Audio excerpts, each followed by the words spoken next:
நேத்து போட வேண்டிய விலாக நைட்டு 1:30 மணிக்கு போட்டேன். அதனால இன்னைக்கு காலையில எந்திரிச்சதுமே விலாக கரெக்ட்டா போட்டுறணும்னு சொல்லிட்டு விலாக் எடுத்து வச்சிருந்தத எடிட்டிங் பண்ணி வாய்ஸ் குடுக்க ஆரம்பிச்சுட்டேன்.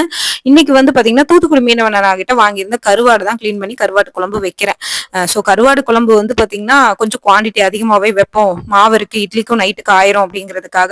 ஆனா உண்மையே சொல்லக்கூடாதுங்க. உண்மையிலேயே கருவாடு வந்து பாத்தீங்கன்னா, ஆஸ் யூசுவல் எப்பயும் போல தான் குழம்புக்கெல்லாம் ரெடி பண்ணி விட்டுட்டு கருவாட கிளீன் பண்ண ஆரம்பிச்சுட்டு, கருவாட தலைய கிள்றது மட்டும் தான் வேலையா இருந்தது.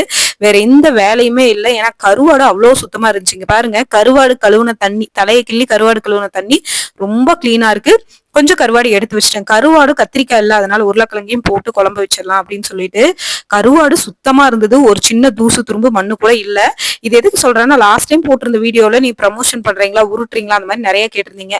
ஆஹ் நான் வந்து அந்த மாதிரி எல்லாம் பண்ணல. எனக்கு தோணுனதை நான் என் சேனல்ல என் சப்ஸ்கிரைபருக்காக சொல்றேன். உங்களுக்கு விருப்பம் இருந்தா பாருங்க, இல்லாட்டி ஸ்கிப் பண்ணி விட்டுறலாம். சும்மா சூப்பரா இருந்ததுங்க கருவாடு. நல்லா பெருசு பெருசாவும் இருந்தது, தூசி இல்லாமையும் இருந்தது. இங்க பாருங்க போட்டதுமே நல்லா வந்து கருவாடு வெந்துருச்சு.